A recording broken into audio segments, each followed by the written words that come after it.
ದಿನನಿತ್ಯದ ಬದುಕಿನ ಸಮಸ್ಯೆ ಸಂದೇಹಗಳಿಗೆ ಲೌಕಿಕ ಹಾಗೂ ಪಾರಮಾರ್ಥಿಕ ಸ್ತರಗಳಲ್ಲಿ ಉತ್ತರವನ್ನು ಕಂಡುಕೊಂಡು ಅರ್ಥಪೂರ್ಣ ಸಾರ್ಥಕ ಜೀವನ ನಡೆಸಲು ನಮಗೆ ಇರುವ ಒಂದು ದಾರಿದೀಪ ಡಿವಿಜಿಯವರ ಮಂಕುತಿಮ್ಮನ ಕಗ್ಗ.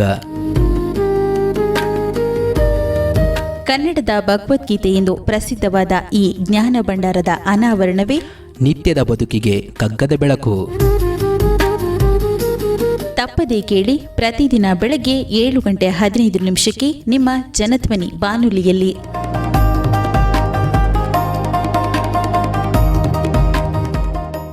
ಆತ್ಮೀಯ ಶ್ರೋತೃಗಳಿಗೆ ನಮಸ್ಕಾರ, ಸುಪ್ರಭಾತ. ಡಿವಿಜಿರವರ ಮಂಕುತಿಮ್ಮನ ಕಗ್ಗದ ಅಧ್ಯಯನ ನಿತ್ಯದ ಬದುಕಿಗೆ ಕಗ್ಗದ ಬೆಳಕು, ಈ ಕಾರ್ಯಕ್ರಮವನ್ನು ಇವತ್ತು ಮುಂದುವರ್ಸೋಣ.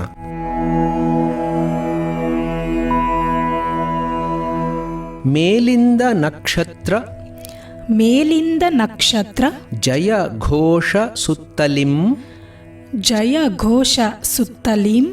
ಭೂಲೋಕದರಚು ಕೆಳಗಿಂ ಮೂಳೆಯಳುವು ಕೇಳುಬರುತೀ ಮೂರು ಕೂಗೆನ್ನ ಹೃದಯದಲ್ಲಿ ಮೇಳೈಸುತ್ತಿದೆ ಸಂತೆ ಮಂಕುತಿಮ್ಮ.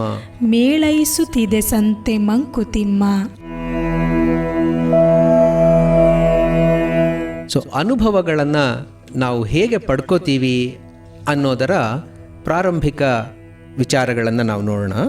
ಇಲ್ಲಿ 3 ಸ್ತರಗಳ ಅನುಭವವನ್ನು ಡಿವಿಜಿಯವರು ಹೇಳ್ತಾರೆ. ಇನ್ಪುಟ್ಸ್, ನಮಗೆ ಅನುಭವಗಳು ಅಥವಾ ವಿಚಾರಗಳು ಎಲ್ಲಿಂದ ಒಳಗೆ ಬರ್ತಾ ಇವೆ ಅಂತ. ಮೇಲಿಂದ ನಕ್ಷತ್ರ ಜಯ ಘೋಷ, ಮೇಲ್ಗಡೆಯಿಂದ ಏನೋ ಒಂದು ಬರ್ತಾ ಇದೆ. ಸುತ್ತಲೂ ಭೂಲೋಕದ ಅರಚು, ನನ್ನ ಸುತ್ತಲೂ ಮೇಲಿಂದ ಒಂದು, ನನ್ನ ಮಟ್ಟದಲ್ಲಿ ಭೂಲೋಕದಲ್ಲಿ ಒಂದಷ್ಟು. ಕೆಳಗಿಂ ಮೂಳೆಯಳುವು, ಕೆಳಗಿಂದ ಕೆಲವು ಬರ್ತಾ ಇದೆ.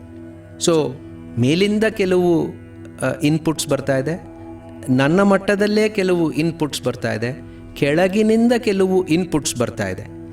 ಈ ಮೂರೂ ನನ್ನ ಮನಸ್ಸಿನಲ್ಲಿ ಗಲಾಟೆ ಮಾಡ್ತಾ ಇವೆ.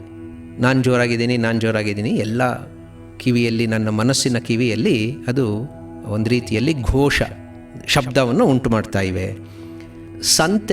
ಸಂತೆಯಲ್ಲಿ ನಾವು ನೋಡ್ತೀವಿ ಎಲ್ಲ ಥರದ ತರಕಾರಿ ಎಲ್ಲರೂ ಮಾರ್ತಾ ಇರ್ತಾರೆ. ತರಕಾರಿ ಅಲ್ಲದೆ ಅಲ್ಲಿ ಯಾರೋ ಹಣ್ಣು, ಇಲ್ಲಿ ಯಾರೋ ಹೂವು, ಇನ್ಯಾರೋ ಅಲ್ಲಿ ಸಿಹಿ ತಿಂಡಿ ಮಾಡ್ತಿರ್ತಾರೆ.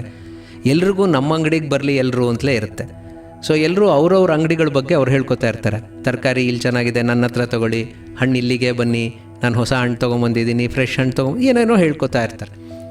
ಅಂಥ ಸಂತೆಗೆ ಒಬ್ಬ ಹೋಗಿ ಆಚೆ ಈಚೆ ನೋಡಿದಾಗ ಅವನಿಗೆ ಯಾರ ಮಾತನ್ನು ಕೇಳೋಣ, ಯಾವ ಅಂಗಡಿಗೆ ಹೋಗೋಣ ಅಂತ ಗೊತ್ತಾಗೋದಿಲ್ಲ. ಯಾಕೆ? ಅವನ ಮನಸ್ಸಿನೊಳಗಡೆ ಇನ್ಪುಟ್ಸ್ ಎಲ್ಲ ಕಡೆಯಿಂದ ಬರ್ತಾ ಇರುತ್ತೆ. ಸೊ ಹಾಗೆ ನಮ್ಮ ಮನಸ್ಸಿನಲ್ಲೂ ಕೂಡ ಅನೇಕ ವಿಚಾರಗಳು ನುಗ್ಗಿ ದಾಂಧಲೆ ಎಬ್ಬಿಸ್ತಾ ಇರ್ತವೆ. ಆ ದಾಂಧಲೆಯಿಂದಲೇ ನಮಗೆ ಅನುಭವಗಳನ್ನು ಸರಿಯಾಗಿ ಸವಿಯೋದಕ್ಕಾಗಲ್ಲ, ವಸ್ತುಗಳನ್ನು ತಿಳಿಯಾದ ಮನಸ್ಸಿನಿಂದ ನೋಡೋದಕ್ಕಾಗಲ್ಲ.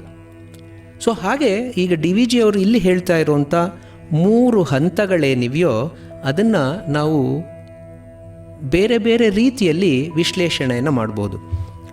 ಒಂದು, ನಾವು ಯಾವಾಗಲೂ ದೇವರೆಲ್ಲಿದ್ದಾನಪ್ಪ ಅಂದರೆ ಮೇಲಿದ್ದಾನೆ ಅಂತೀವಿ. ಸ್ವರ್ಗಲೋಕ ಎಲ್ಲಿದೆ? ಮೇಲಿದೆ. ಆ್ಯಂಡ್ ದೇವರಿಗೆ ಯಾವಾಗಲೂ ನಾವು ಒಳ್ಳೆಯದನ್ನು ಬೆರೆಸ್ತೀವಿ, ಹೊಂದಿಸ್ತೀವಿ. ಸೊ ಹಾಗಾಗಿ ಮೇಲಿಂದ ಬರ್ತಾ ಇರೋವಂಥ, ನಕ್ಷತ್ರದಿಂದ ಆಚೆಯಿಂದ ಬರ್ತಾ ಇರೋವಂಥ ಘೋಷಗಳು ನಮಗೆ ಕೆಲವು ಒಳ್ಳೆಯ ವಿಚಾರಗಳನ್ನು ತಿಳಿಸ್ಕೊಡ್ತಾ ಇವೆ, ದೈವಿ ಅಂಶಗಳನ್ನು ತಿಳಿಸ್ಕೊಡ್ತಾ ಇವೆ.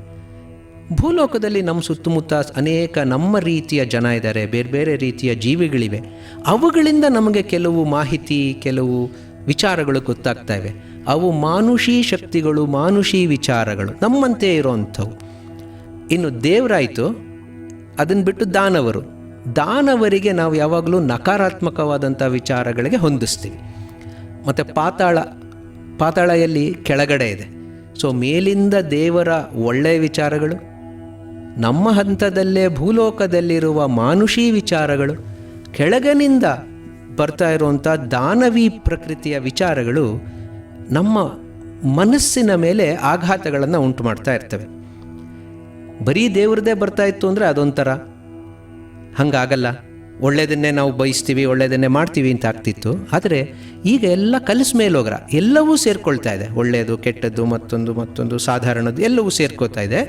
ಅದರಿಂದಾಗಿ ನನ್ನ ಮನಸ್ಸಿನಲ್ಲಿ ಅನೇಕ ರೀತಿಯ ಗೊಂದಲಗಳು ಉಂಟಾಗ್ತಾ ಇವೆ. ಅದೇ ರೀತಿಯಲ್ಲಿ ಇನ್ನೊಂದು ಅಂಶವನ್ನು ನಾವು ವಿಶ್ಲೇಷಣೆಗೆ ತಗೋಬೋದು. ಮೇಲಿಂದ ಬರುವಂಥದ್ದು ಅಂತೇನಿದೆಯೋ ಅದನ್ನು ನಾವು ಕಾಲಕ್ಕೆ ನಾವು ಸಮೀಚೀನ ಮಾಡಿದರೆ, ಕಾಲಕ್ಕೆ ನಾವು ಹೋಲಿಸ್ಕೊಂಡ್ರೆ, ಮೇಲಿಂದ ಬರ್ತಾ ಇರುವಂಥದ್ದು ನಮಗಿನ್ನೂ ಬಂದಿಲ್ಲ, ಅದು ಭವಿಷ್ಯತ್ ಕಾಲ.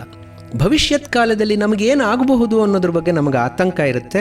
ಹಾಗೆ ಕೆಲವು ಸರ್ತಿ ಬಹಳ ಉತ್ಸಾಹನೂ ಇರುತ್ತೆ, ಭಯ ಇರುತ್ತೆ, ಆಸೆ ನಿರಾಸೆ ಏನೇನೋ ಇರುತ್ತೆ. ಅದರ ಒಂದು ವಿಚಾರಗಳು ನನ್ನ ಮನಸ್ಸಿನಲ್ಲಿ ಈಗ ತುಂಬಿದೆ. ಕೆಳಗೆ ಈಗಾಗಲೇ ನಾನು ದಾಟಿ ಬಂದಂಥ ಅಂಶಗಳೇನಿದೆಯೋ ಆ ಹಿನ್ನೆಲೆ ನನ್ನ ಮನಸ್ಸಿನಲ್ಲಿ ಈಗಾಗಲೇ ತುಂಬಿದೆ. ನಾನು ಅನುಭವಿಸಿದಂಥ ನೋವಿರ್ಬೋದು, ನಾನು ಅನುಭವಿಸಿದ ನಿರಾಸೆ ಇರ್ಬೋದು, ನಾನು ಪಟ್ಟಂಥ ಸುಖ ಎಲ್ಲವೂ ಕೂಡ ನನ್ನ ಮನಸ್ಸಿನಲ್ಲಿ ತುಂಬಿದೆ. ಸೊ ಭೂತ ಭವಿಷ್ಯತ್ ಕಾಲಗಳು ನನ್ನ ವರ್ತಮಾನ ಕಾಲದ ಏನು ಜಯಘೋಷ ಅಥವಾ ಘೋಷ ಏನಿದೆಯೋ, ಇನ್ಪುಟ್ಸ್ ಏನು ಬರ್ತಾ ಇದೆಯೋ ಅದನ್ನು ಯಾವಾಗಲೂ ಕೂಡ ಏರ್ಪೇರ್ ಮಾಡ್ತಾ ಇರ್ತವೆ. ಕೆಲವು ಸರ್ತಿ ಏರಿಸುತ್ತೆ, ಕೆಲವು ಸರ್ತಿ ಇಳಿಸುತ್ತೆ. ಸೊ ಹೀಗೆ ನಮ್ಮ ಒಂದು ಮನಸ್ಸಿನ ಸ್ಥಿತಿ ಬೇರೆ ಬೇರೆ ರೀತಿಯ ಇನ್ಪುಟ್ಸಿಂದಾಗಿ ಏರ್ಪೇರುಗಳಿಗೆ ಒಳಗಾಗ್ತಾ ಇರುತ್ತೆ. ಅದು ನಮ್ಮ ಅನುಭವವನ್ನು ಸರಿಯಾದ ರೀತಿಯಲ್ಲಿ ನೋಡ್ತೀವಾ ಇಲ್ವಾ ಅನ್ನೋದನ್ನು ನಿರ್ಧರಿಸುತ್ತೆ. ಸೊ ಈ ಸಂತೆಯಲ್ಲೂ ಕೂಡ ನಾನು ತಿಳಿ ಮನಸ್ಸಿನಿಂದ ಇರಬೇಕು ಅಂತಂದರೆ ಆಗ ದೈವಿ, ಮಾನುಷಿ ಮತ್ತು ಆಸುರಿ ವೃತ್ತಿಗಳನ್ನು ನಾನು ನಿಯಂತ್ರಣದಲ್ಲಿ ಸರಿಯಾದ ಸಮತೋಲನದಲ್ಲಿ ಇಟ್ಕೋಬೇಕು. ಭೂತ ಭವಿಷ್ಯತ್ ಕಾಲಗಳ ಚಿಂತೆಯನ್ನು ವರ್ತಮಾನ ಕಾಲ ನುಂಗಾಕದೇ ಇರೋ ರೀತಿಯಲ್ಲಿ ನಾನು ನೋಡ್ಕೋಬೇಕು. ಹಾಗೆ ಇದು ಒಂದು ರೀತಿಯ ವಿಕಸನವನ್ನು ಕೂಡ ತೋರಿಸುತ್ತೆ ಅಂತ ನಾವು ಅಂದ್ಕೋಬೋದು. ಮಂಗನಾಗಿದ್ದು ಮಾನವನಾಗಿರುವಂಥ ವಿಕಾಸ ನಾವೀಗ ನೋಡಿದ್ದೀವಿ. ಸಣ್ಣ ಅಮೀಬಾ, ಯೂನಿಸೆಲ್ಯುಲಾರ್ ಆರ್ಗ್ಯಾನಿಸಮ್ ಅಂತ ಏನು ಹೇಳ್ತೀವೋ ಆ ಯೂನಿಸೆಲ್ಯುಲಾರ್ ಆರ್ಗ್ಯಾನಿಸಮ್ ಇಂದ ಪ್ರಾರಂಭವಾಗಿ ಮೇಲಕ್ಕೆ ಬರ್ತಾ ಬರ್ತಾ ಒಂದು ರೀತಿಯಲ್ಲಿ ವಿಕಾಸ ಹೊಂದುತ್ತಾ ಮಾನವ ಇಲ್ಲಿಗೆ ಬಂದಿದ್ದಾನೆ. ಸೊ ಪಾತಾಳದಲ್ಲಿದ್ದಂಥ ಒಂದು ಯೂನಿಸೆಲ್ಯುಲಾರ್ ಆರ್ಗ್ಯಾನಿಸಮ್ ಬೆಳೀತಾ ಇವಾಗ ಮನುಷ್ಯ ಲೋಕದಲ್ಲಿ ನಮ್ಮ ಸುತ್ತಮುತ್ತೂರು ಇರೋ ರೀತಿಯ ಒಂದು ಸ್ಥಿತಿಗೆ ನಾವು ತಲುಪಿದ್ದೀವಿ. ಇನ್ನು ಮುಂದೆ ಕೂಡ ನಾವು ಬೆಳಿಬಹುದು, ಇನ್ನೂ ಇವಾಲ್ವ್ ಆಗಬಹುದು, ಇನ್ನಷ್ಟು ವಿಕಾಸ ಆಗಬಹುದು ಅನ್ನೋಂಥದ್ದು ನಕ್ಷತ್ರದಿಂದ ಆಚೆಯ ಧ್ವನಿ ನಮಗೆ ಬಹುಶಃ ಕರೆ ಕೊಡ್ತಾ ಇದೆ. ಸೊ ಹಾಗೆ ಈ ಎಲ್ಲವೂ ಮೇಳೈಸ್ತಾ ಇರುವಂತಹ ಈ ಸಂತೆಯ ಗಲಾಟೆಯಲ್ಲಿ ನಾವು ನಮ್ಮ ಮನಸ್ಸಿನ ಒಂದು ಸಮಸ್ಥಿತಿಯನ್ನು ಕಾಪಾಡಿಕೊಂಡು ಮುಂದಕ್ಕೆ ಹೋದಾಗ ವಸ್ತುಗಳು ನಮಗೆ ಸ್ಪಷ್ಟವಾಗಿ ಗೋಚರವಾಗುತ್ತೆ. ಆ ಗೋಚರವಾದಂಥ ವಸ್ತುಗಳ ಅನುಭವ ನಮ್ಮನ್ನು ಮುಂದಕ್ಕೆ ತಗೊಂಡು ಹೋಗುತ್ತೆ.